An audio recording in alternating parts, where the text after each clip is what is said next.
just kind of funny to imagine Double D with facial hair. That's all I meant. You look fine. Hey, you made it! Happy holidays, boss.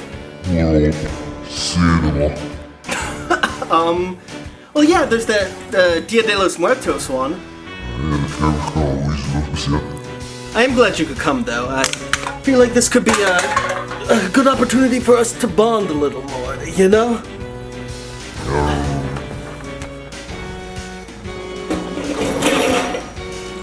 You want a beer? This current batch is, yeah, but I've got some more cooling down in the fridge over there. Suit yourself. By the way, Rachel's over there doing some of her little arts and crafts stuff, if you care to join her. I mean, you strike me as the kind of guy who can make a pretty sick origami. Can't blame a guy for trying, right? I'm sure he'll lighten up a little more by the end of the night. Be honest with me, does it look like I've lost at least a little weight?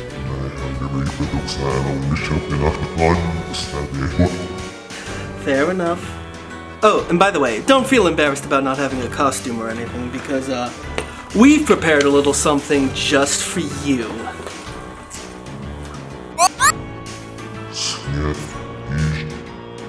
Ah, don't mention it.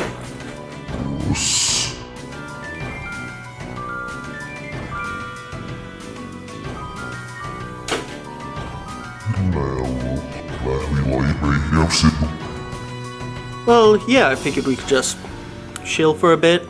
Maybe watch a lame horror movie, or, I don't know, we could have a conversation about something like what our top 10 favorite video game enemies of all time is. Yeah?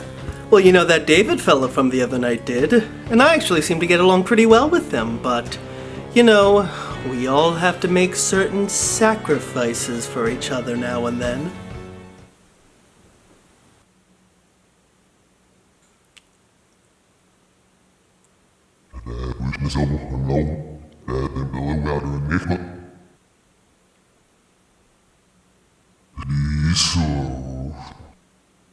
Enemies in video games. It's as unnecessary of a concept to explain as you think it is.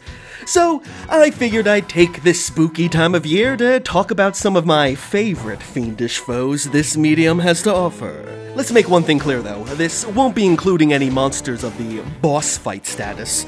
I want to dedicate this to the more lower-ranking creatures you'd encounter frequently throughout your adventure.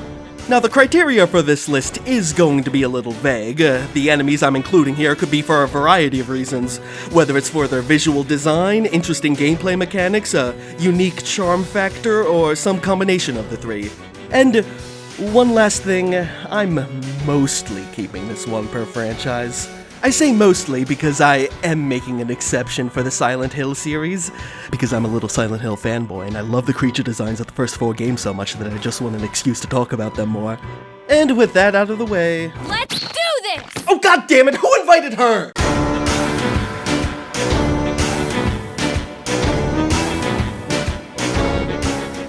Now, the Sonic the Hedgehog series has no shortage of enemies to choose from. Every single zone in the classic games came with their very own unique selection of little robots, and each one is so full of charm and fun designs that it's almost impossible for me to single out a favorite. So I'm not going to.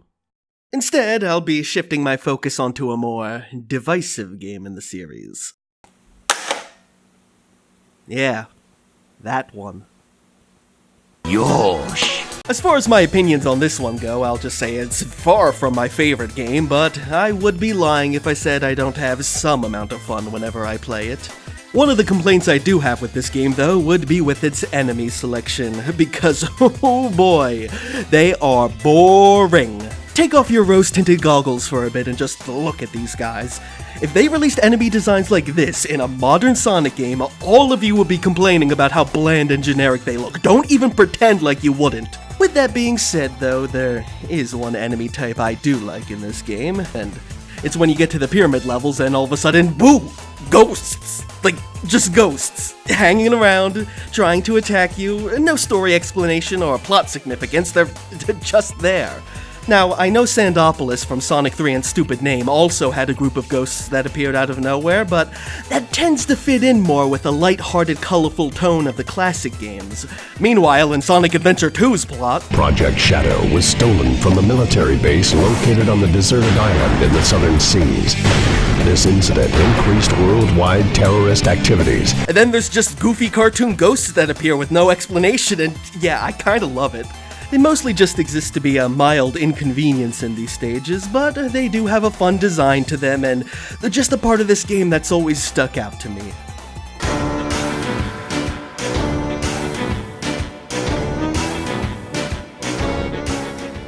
Castlevania Symphony of the Night. Now, this game might possibly have the greatest overall collection of enemies I've ever seen.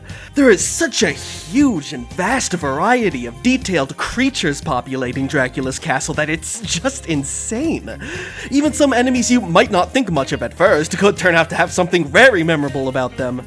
Like, in this section of the castle here, there are 3 main enemies. Some armored lion man, alright, haven't seen that in the game yet. What are these? Oh, okay, I guess they're bouncing possessed scarecrows. Oh, look at this dinky little robot.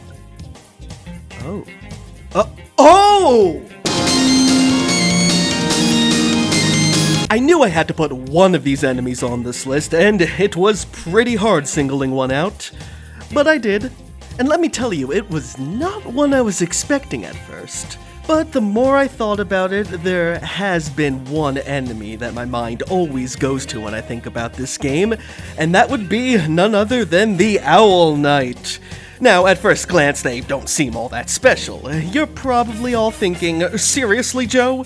Out of all the ooky spooky ghouls in this game, you're gonna pick the knight with a bird? Well, let me tell you something. He's a lot more than just a knight with a bird. Okay, actually, yeah, he kind of is just the knight with a bird. His attack pattern is pretty basic. He'll send his owl buddy to get you, maybe swing his sword around, and that's about it. But there's an extra little detail with this guy, and that's if you manage to kill his owl buddy first, he'll be completely devastated and actually take a few seconds to mourn the death of his partner, leaving himself wide open to attack. That is such a fun and completely unnecessary little detail, and it perfectly embodies just how much effort they put into making this game.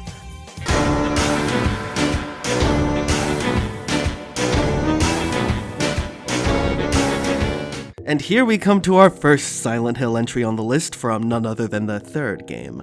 Now, the creature designs in this one are a lot more monstrous and aggressive looking than they were in the first 2, which I think some people aren't all that fond of, but I do love a lot of these creatures. From the towering closers, to the relentless slurpers, to the very noisy pendulum creatures, and even the humorously named insane cancers, which actually came close to taking this spot. They really get to me for some reason. Like, I look at them now and think, oh, it just looks like some fat guy, but when I encounter them in the game, they manage to freak me out, and I don't know why. Probably because I'm seeing a future vision of myself, and that terrifies me. But if I had to pick a favorite enemy in this game, I'd have to give it to the numb bodies. They're one of the easier enemy types to deal with, being encountered very early on, but I just really like their designs. Their pale white flesh just accentuates all the gross, visible veins covering their body. The way they move around is delightfully weird and mildly off-putting, and oh my god, I love the noise they make.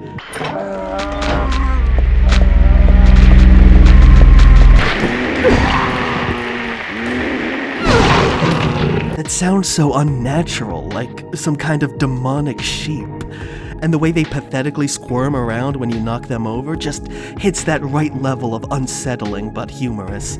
Also, I like a bit of the symbolism that's included with the larger mother ones and the smaller children. Gives a little more depth to what comes off as a standard revenge story on a first playthrough.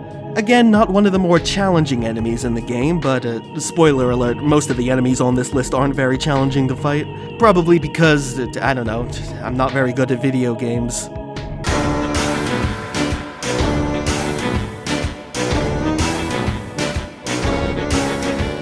Now, of course I had to include an enemy from my favorite game of all time, Majora's Mask. This was the very first video game I ever really got into, so I have many fond memories with it, and with a lot of its enemies, of course. And if there was one specific enemy type I remember liking as a kid, it was the Garrow from Ikana Valley. First of all, I used to think they looked really cool, and hell, I still do. Is that something we can agree on here? That these guys look kinda cool, with their hooded faces and twin blades extending from their robes? Dual wield! They also have a pretty interesting backstory, being part of this mysterious clan that would send spies to gather intelligence on the Ikana Kingdom. The gimmick with these guys is that if you're wearing the right mask, they'll appear out of nowhere, mistaking you for the leader, and then quickly turning on you when they find out you're not him. Also, I think it's debatable whether or not they're still living creatures, or if they're just like some lingering will of those long-dead spies. I'm fine with either, honestly. Now, in terms of fighting them, they're pretty dang easy to beat, and mostly serve as a way to get hints on how to progress in this area. But as a kid, I always found them really fun to fight. I remember I'd purposefully draw out the battles with them and making them a lot longer than they needed to be because I was pretending to have some big epic sword fight. Another interesting detail is their little code of honor for when they're defeated, or presumably when they're captured by the Ikana Kingdom soldiers. To die without leaving a corpse, and it's all but confirmed to be a suicide pact by their leader later on. Oh, and I guess because I'm a YouTuber, I have to make that same typical observation everyone does. Hold on. Whoa, I thought this was a Nintendo game, but that's pretty dark. There we go.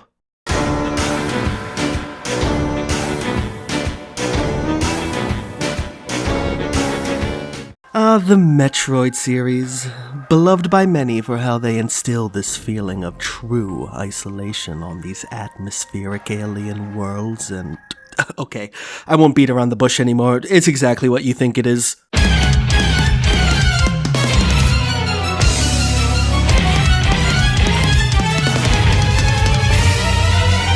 Yeah...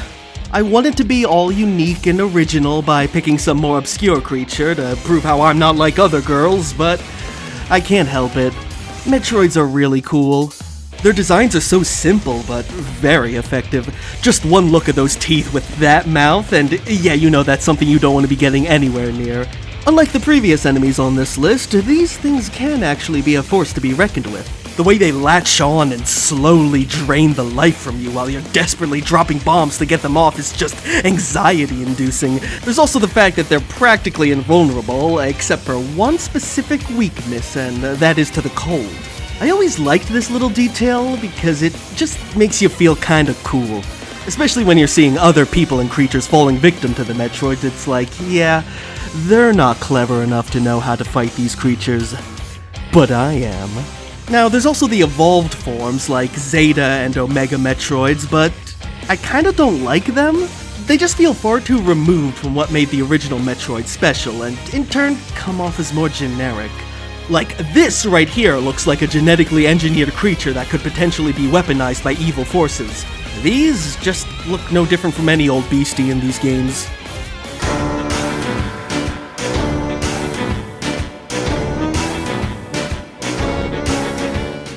Silent Hill 2. A lot of people's favorite in this series, and yeah, it's my favorite too. I know I want to be an internet cool guy who likes the other games more, but I can't help it. It was the first one I played. I do find 3 and 4 to be a bit scarier overall, but 2 is just the one that fascinates me the most. The storytelling, the symbolism. No other game has ever made me feel quite like this one, and yeah, I know you probably already heard this a million times. The developers of these games certainly have. Compared to the other games, this one doesn't have quite as wide a variety of monsters, but the ones it does have are really good. I guess it's sort of like a quality over quantity thing? Sure, let's go with that. Anyway, my favorite in this game would have to go to the mannequins. Its design isn't the most complicated thing in the world, just looking like two ladies' torsos stuck on top of each other, but I think that's what makes it so effective to me. It looks vaguely human, vaguely recognizable to us, but there's just something off. A familiar image twisted and distorted in a way that just gets under your skin a little. And the way they stand around completely motionless until you approach them. Oh, it's so good. I think this subtlety is what the Silent Hill creature designs do best. There's nothing overtly intimidating about these things, nothing that feels like it's trying really hard to scare you by tearing off all of your limbs and screaming in your face, but the way they look and move feels so unnatural that it just makes you uncomfortable, and you just don't want to be anywhere near them.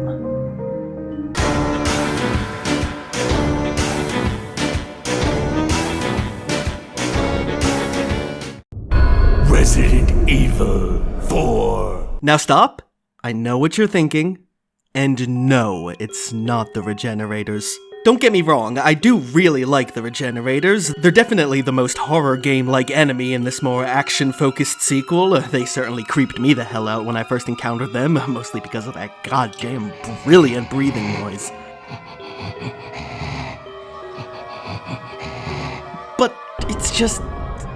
I don't know, I've done so many playthroughs of this game, plus with how often their scariness has been memed at this point, I just feel like I've become a little desensitized to them. It also doesn't help that they introduce a sillier looking variant later that's just covered in spikes like a damn porcupine. So instead I'm going with an enemy that's not quite as scary, but a hell of a lot more interesting to fight. Boom! There we go! Now, if you're thinking of taking these guys head on, yeah, good luck with that. They can shred through your health in seconds and are basically invulnerable from the front. Their only weak point is, unsurprisingly, the large parasite located on their backs. Now, how you get a good shot at that point is where things become interesting. For as powerful as these creatures are, they do have one fatal flaw in their design, and that's how their eyelids have been sewn shut for whatever reason.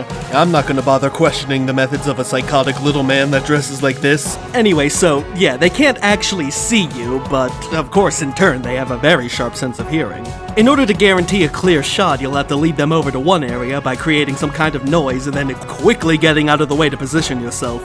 Some arenas will include bells you can ring from a distance, which is a much less dangerous method of getting their attention. However, the bells will get destroyed in this process, so it's not a method you can rely on for long. For the first encounter, you can kind of stealth your way around him, but later ones will include other enemies alongside them you'll have to take care of. The segment where you have to fight two of them, along with a handful of cultists, is one of the most intense moments of the game for me. You have to be very aware of your surroundings here, constantly keeping track of the Gyarados and making sure you're always on the move. Overall, I just find this to be a really entertaining mechanic, just the right level of challenge and fun for me.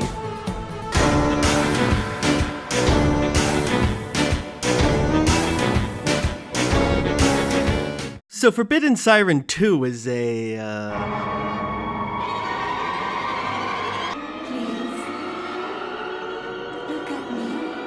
rather strange game.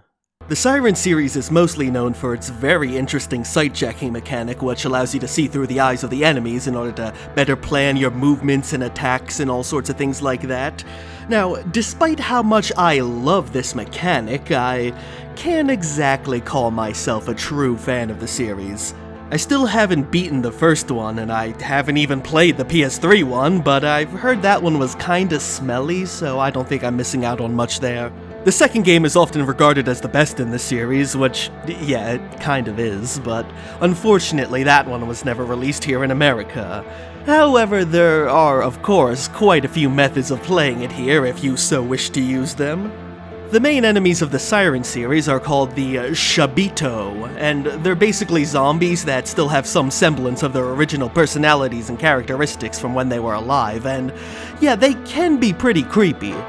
Nothing that really stands out all that much in the vast ocean of horror games, but effective nonetheless. However, about halfway through the second game, a new type of enemy is introduced called the Yamibito. Did I seriously struggle pronouncing that? The Yamibito are a lot faster, far more aggressive, harder to kill, and overall just creepier and more intimidating than the Shabito were. Though a couple of them start packing heat later on in the game, which is a little ridiculous of an image, but they're still pretty freaky, and I love the noise they make upon defeating them.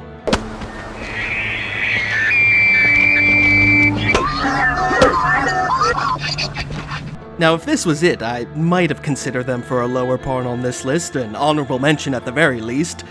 However, the Yamabito also have some evolved forms, and they are quite possibly some of the weirdest looking creatures I've ever seen in a game.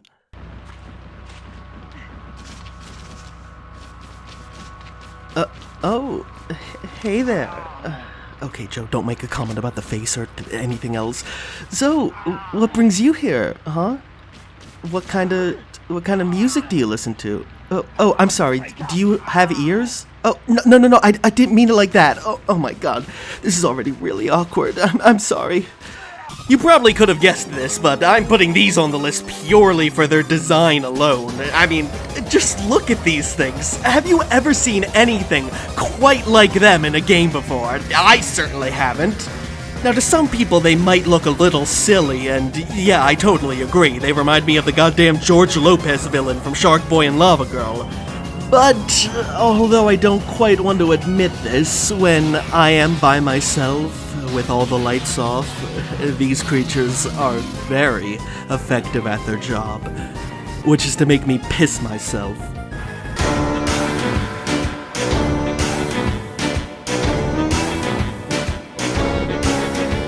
Let's do one last lighthearted entry, shall we?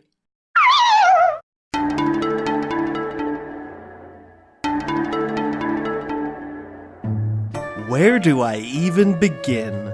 The Boos are among one of the most popular and recognizable enemies in the Mario franchise, and for good reason. First of all, their designs. I mean, do I even need to explain that they're adorable?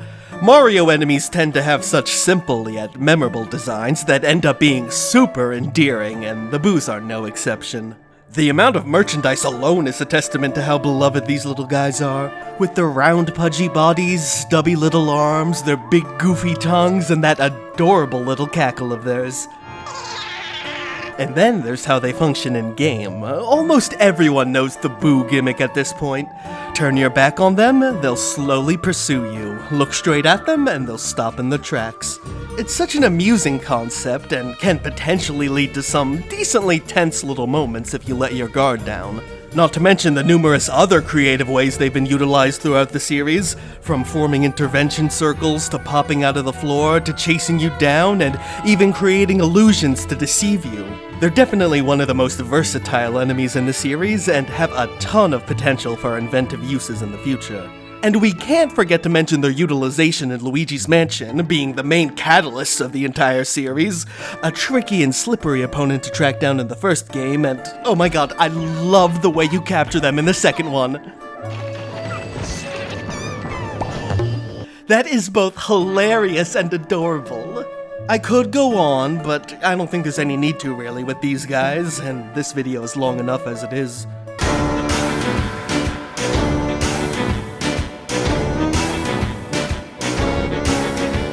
And we'll end things off with, surprise surprise, another Silent Hill game. Oh wow, who could have seen that one coming? Silent Hill 4 is often regarded as the black sheep of the original series due to its departure from the established formula, and thus it's gathered a bit of a mixed response from the fan base. Some consider it their absolute favorite and the most unique one in the series, while others aren't all that fond of it. But I find that a lot of people tend to say that this game has a lot of clever ideas and really great moments, but also has a couple of poor design choices that just hold it back a bit, especially around the halfway point. And this is the category I tend to fall into as well, but we're not exactly here to talk about that now. So in terms of the enemy design overall in this game, I actually don't really care for them quite as much as the previous entries. Some of them are pretty dang cool and creepy in their own right, and they definitely do their job of making me feel all ooked and spooked while I'm playing, well, most of them anyway. But when just looking at their designs, I can't help but feel that they're a little lacking in that whole otherworldly, hellish, demonic look the ones from the previous games had, if that makes sense to anyone. It also doesn't help that a few of them are let down by what sounds like some rather questionable use of royalty-free sound effects. Which ends up really sticking out like a sore thumb because the first three games had such masterful sound design. I mean, it was just...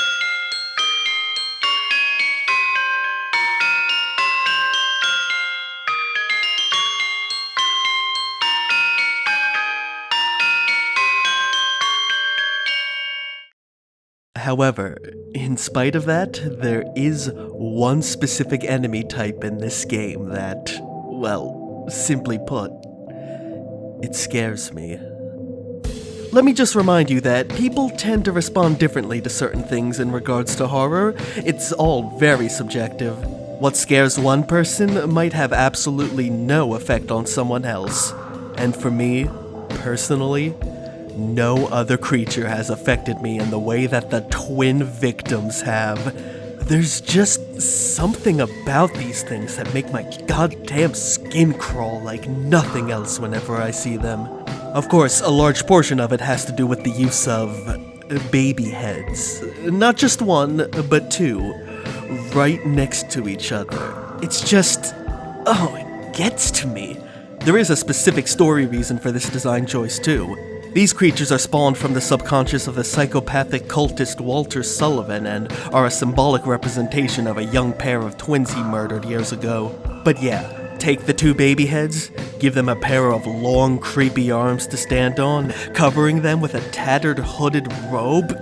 God, I hate it. But I love it so much for how I hate it.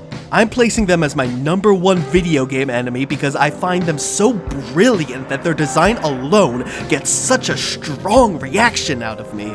These things freak me out more than any other creature has in not only video games, but any fictional media. And I've just been talking about their designs at this point, but how they behave in game is that extra little cherry on top. Like the mannequins I described from 2, they'll start out by standing completely still and just pointing at you. God, I love that shit.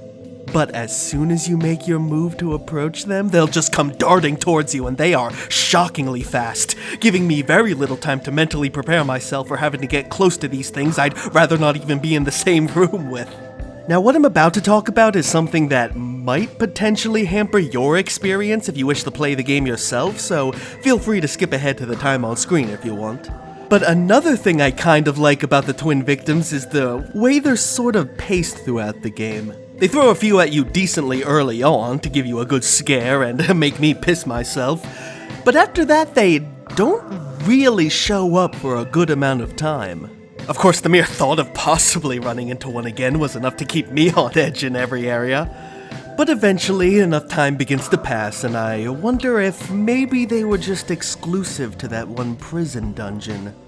Then comes the second half of the game, where you're given an escort, and you notice you're sort of backtracking your way through every previous level, and I came to a sudden realization.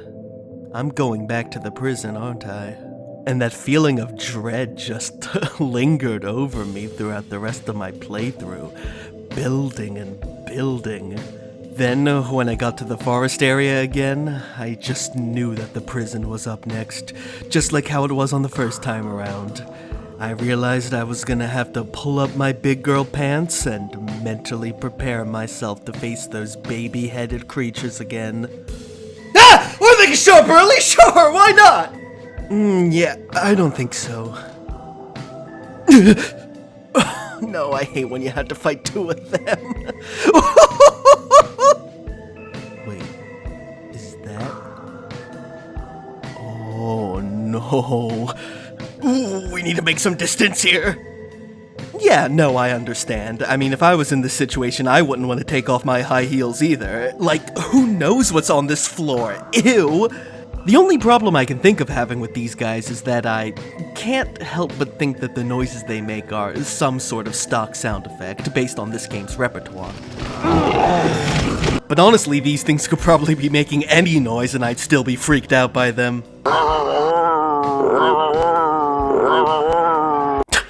Okay, well, maybe not any noise. Not anymore.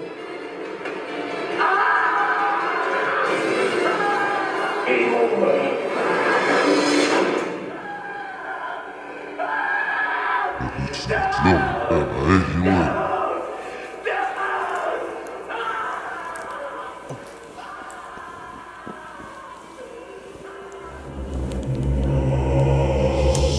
Whoa!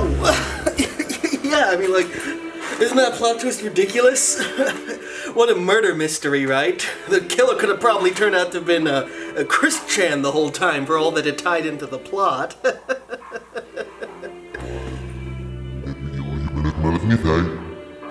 Yeah, it's getting to be that time anyway.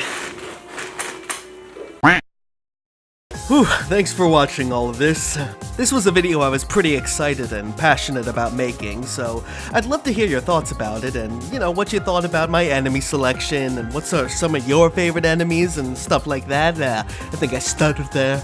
I'll have another one of my videos up here as usual, but I'm also going to add this video made by Voidburger that's all about describing one of the many bullshit puzzles on Silent Hill 3's hard mode because it's a really well-made video and it's a lot of fun and I think you guys would enjoy it. She definitely deserves a lot more views on this. Anyway, have a good one.